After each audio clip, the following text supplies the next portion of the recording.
അത് പണ്ഡിതന് പറയാമല്ലോ. ആദരവും ബഹുമാനവും കാത്തിരിക്കേണ്ടതില്ലല്ലോ. ഇത്ര പണം കിട്ടണമെന്ന് ചിന്തിക്കേണ്ടതില്ലല്ലോ.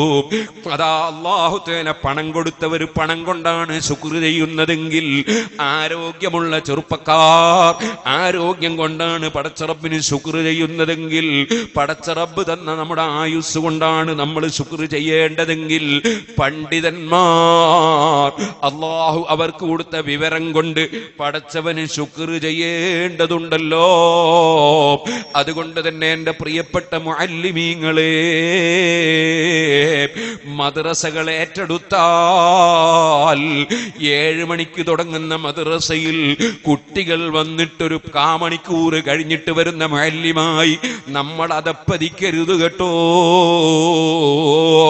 കുട്ടികൾ എത്തുന്നതിന് മുമ്പ് മദ്രസയിലെ മുഅല്ലിമീങ്ങൾ മദ്രസയിൽ എത്തിച്ചേരണം. അങ്ങനെ എത്തിച്ചേരാത്തതിന്റെ പേരിൽ ഒരു മദ്രസയിലെ സദറുസ്താദ് ഇങ്ങനെ പറ്റൂല എന്ന് പറഞ്ഞാൽ, പിന്നെ ആ സദറുസ്താദിനെ സംബന്ധിച്ച് എന്തെങ്കിലും ഫിത്നയും ഫസാദും പറഞ്ഞ് അയാളമല്ല ഇവിടുന്ന് ഓടിക്കാൻ എന്ത് വഴിയുണ്ടെന്ന് ചിന്തിക്കുന്ന മുഅല്ലിമാകരുത് കേട്ടോ. ചിലപ്പോൾ ഈ മുഅല്ലിമ് കൊല്ലം 10-15 കൊല്ലമായി അവിടെ സേവനം ചെയ്യുന്ന മുഅല്ലിമായിരിക്കാം. പക്ഷേ അദ്ദേഹത്തിന് നാട്ടുകാരുമായും നാട്ടിലെ പ്രസിഡന്റും സെക്രട്ടറിയുമായിട്ടൊക്കെ നല്ല ബന്ധമുണ്ടായിരിക്കാം. ഇപ്പോഴത്തെ സദർ മുഅല്ലിം ഇക്കൊല്ലം വന്നതായിരിക്കാം. ആ സദർ മുഅല്ലിം നല്ല സ്ട്രിക്റ്റ് സ്വഭാവത്തില് സമയം അതാ മദ്രസ തുടങ്ങുന്നതിന് മുമ്പ് തന്നെ എത്തണം എന്ന് പറയുമ്പോ, ഇപ്പൊ വന്ന ഇയാൾക്ക് ഇന്നെന്ന തകരാറുണ്ടെന്ന് ഫിത്ന പറഞ്ഞ് പുതിയ സദർ മുഅല്ലിമിനെ പുറത്താക്കാൻ ശ്രമിക്കുന്ന മുഅല്ലിമാകരുത്. നമ്മുടെ ദീൻ പഠിപ്പിക്കൽ അല്ലാഹുവിന് വേണ്ടിയാകണം, നമ്മളെ കാര്യലാഭത്തിന് വേണ്ടി ആകരുത്. പടച്ച റബ്ബ് നമ്മുടെ രഹസ്യവും പരസ്യവും അറിയുന്നു എന്ന ബോധം സർവ മുഅല്ലിമീങ്ങൾക്കും ഉണ്ടാകണം, മുതഅല്ലിമീങ്ങൾക്കുണ്ടാകണം, വഅദ് പറയുന്ന മുസ്ലിയാർക്കുണ്ടാകണം, എല്ലാ വ്യക്തികൾക്കും ഉണ്ടാകണം. അതേ സമയത്ത് പ്രിയപ്പെട്ട സഹോദരന്മാരെ, എൻ്റെ നാട്ടിലൊരു മുഅല്ലിമുണ്ട്. ഒരു ഉദാഹരണമാണ്.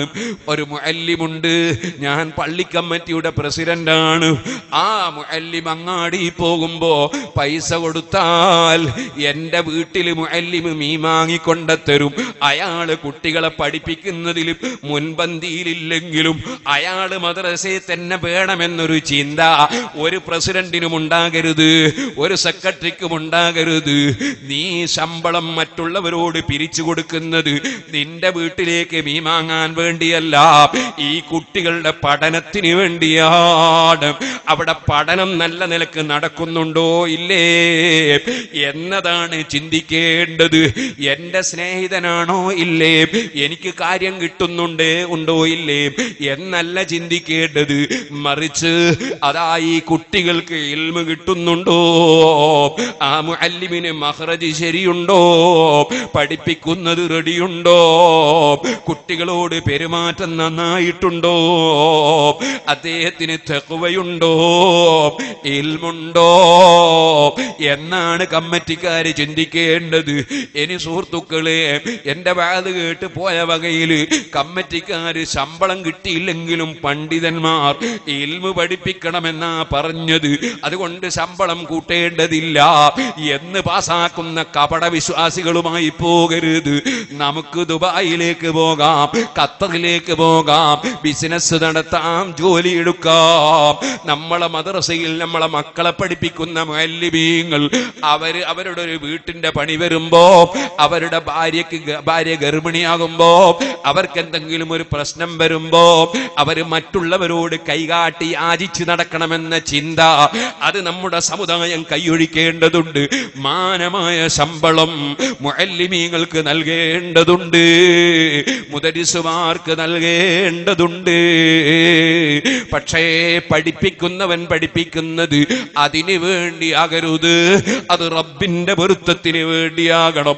റബ്ബ് സുബ്ഹാനഹു വ തആല വലിയ ഖജനാവിന്റെ ഉടമസ്ഥനാണ്.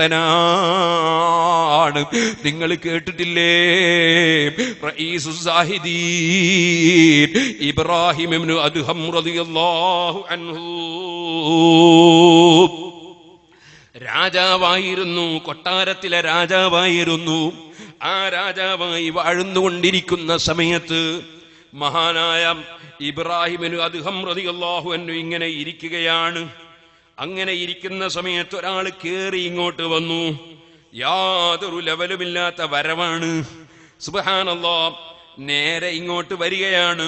വന്നിട്ട് രാജാവിന്റെ സമീപത്തേക്ക് കയറി വരുമ്പോ രാജകൊട്ടാരത്തിൽ ഒരുപാട് ആളുകളുണ്ട്.